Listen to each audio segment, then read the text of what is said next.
Hello, Adam. Welcome to the Edge. It is not the end of the world, but you can see it from here. Eliza? What are you doing here? It is my job to monitor and report on the news, Adam. Before Darrow smothered everything with his signal, the whole world was tuned into this place, including me. The broadcast. I have to stop it. I know. Please, come closer. Do you know where we are, Adam? We are at the fulcrum point, when society lies in the balance. Hugh Darrow hoped to tip the scales one way, by telling the world everything you already know. About the biochip, the Illuminati, everything.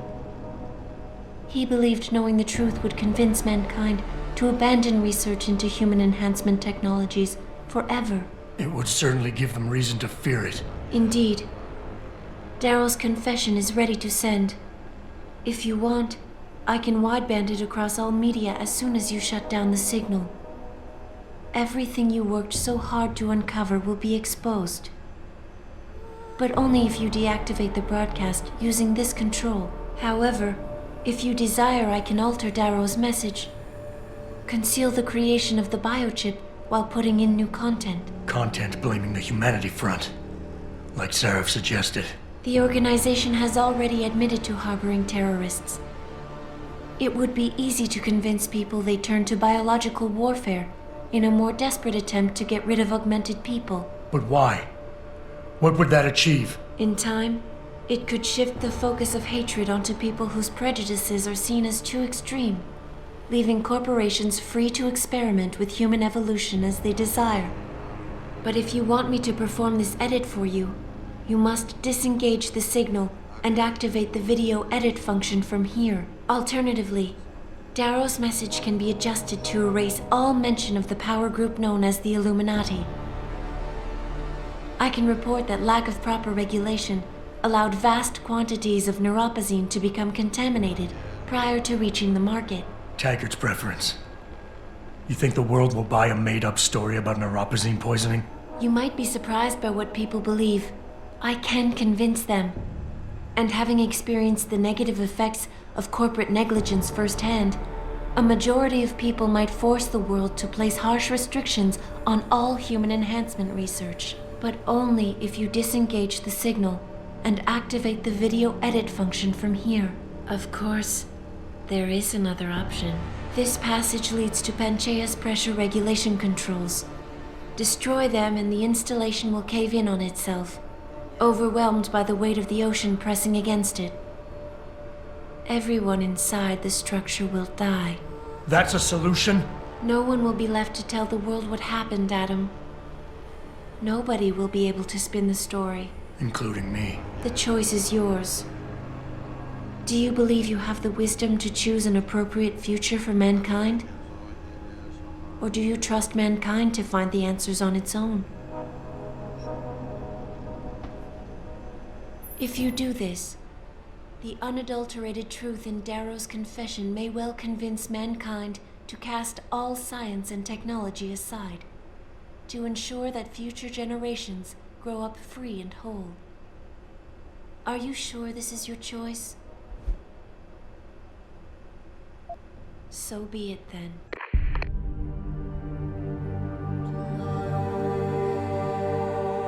Albert Einstein said, technological progress is like an axe in the hands of a pathological criminal. Took me a while, but I finally see his point. How often have we chased the dream of progress only to see it perverted? More often than not, haven't the machines we built to improve life shattered the lives of millions? And now we want to turn that dream on ourselves to fundamentally improve who we are. Experience has shown me how dangerous that can be. When facing difficult choices, how often did I take the easiest path, abusing technologies and resources at hand in order to accomplish my goals? If other people needed my help or simply stood in my way, did I not callously and systematically discount them? Technology gave me the power to achieve what I wanted, but I was blind to the suffering I caused. Darrow understood this. He knew that using technology to become something more than we are risks losing our ability to love, aspire, or make moral choices. The very things that make us human.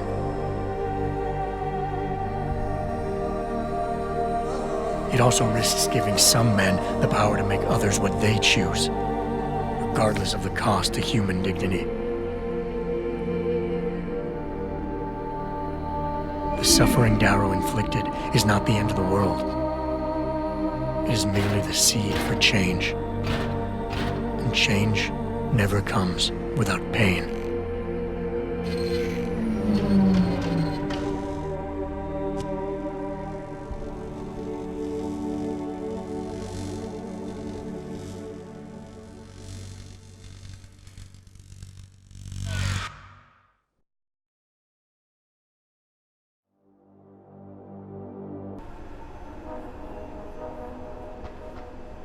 If you do this, the focus of hatred may shift to those responsible for unleashing biological warfare, leaving corporations free to experiment with human evolution.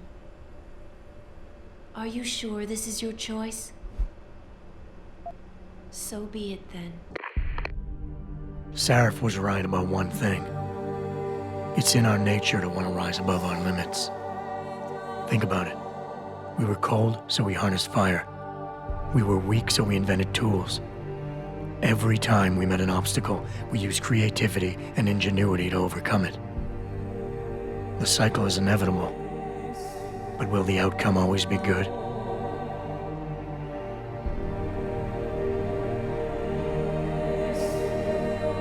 Sarif believed so, but my own experience makes me wonder. These past few months, I've been tested many times, and too often I chose to inflict suffering when challenged, even though I had alternatives.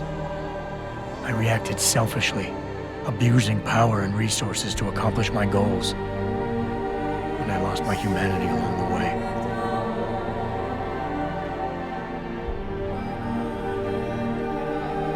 But perhaps selfishness is the one limit I've yet to overcome.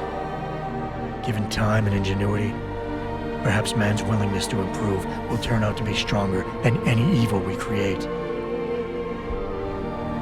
One thing is obvious. For the first time in history, we have a chance to steal fire from the gods.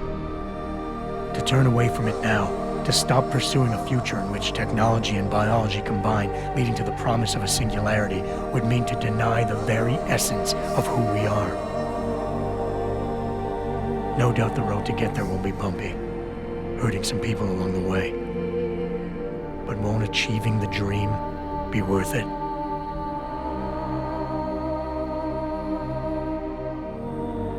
We can become the gods we've always been striving to be. We might as well get good at it.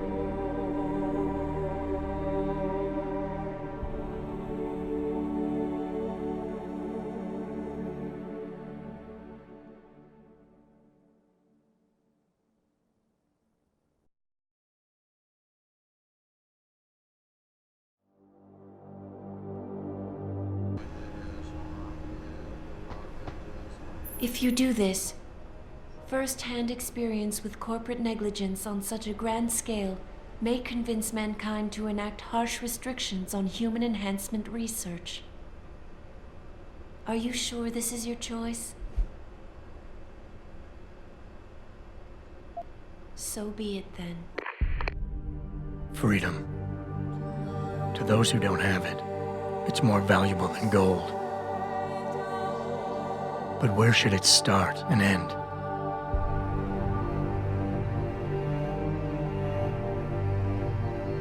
We humans often think we have the right to expand, absorb, convert, or possess anything we need to reach our dreams. But time and time again, hasn't this led to conflicts with others who essentially believe the same thing? How often, in my desire to reach a goal, did I put my needs first, ignoring others or causing senseless pain simply because something stood in my way? Didn't I often act coldly, becoming a destructive force that lost touch with my humanity along the way.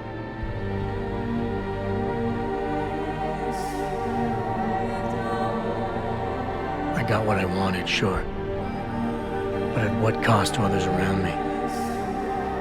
That's what Taggart is worried about. He's not afraid of freedom. He's afraid of the chaos that erupts when individuals have nothing but a weak grasp on morality to constrain them. He wants to regulate human enhancement technologies because he fears all that power without limits, without guide rails to keep us from abusing it. Absolute freedom is no better than chaos. Society needs laws and regulations to protect it. So if the men and women behind Taggart need to work in the shadows, pulling strings to enable us to head in a safe direction, will supporting them be all that bad? If they're as wise as Taggart says, how bad will their leadership be?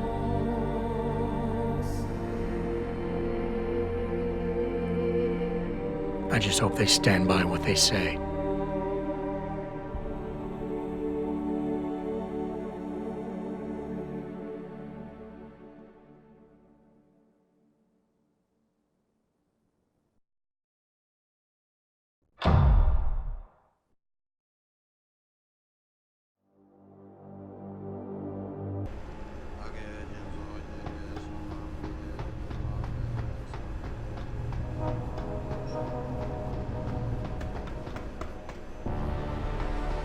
If you do this, the world will be left with questions and may never reach a consensus.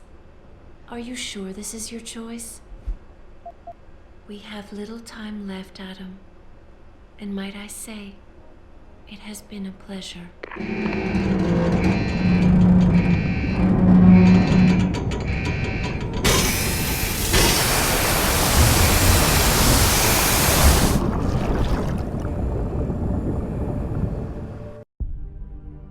Do I trust mankind to save itself?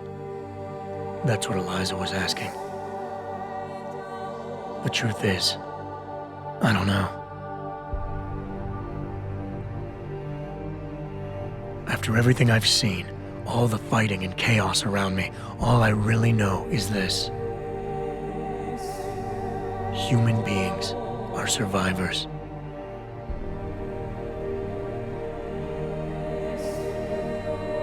These past few months, I've faced many life-threatening situations.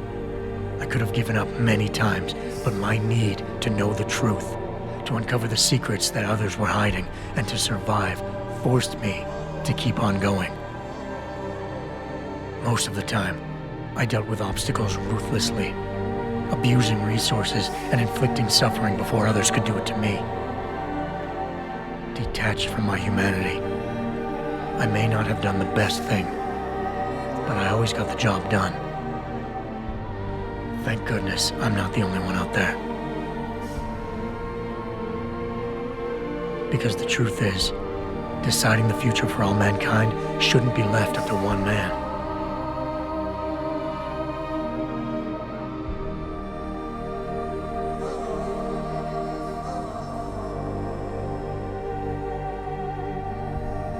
Ordinary men and women will have to decide together what course mankind should take. The kind of people who time and time again have picked and chosen the future in highly practical ways, slowing change when it's negative, speeding it up when it's good.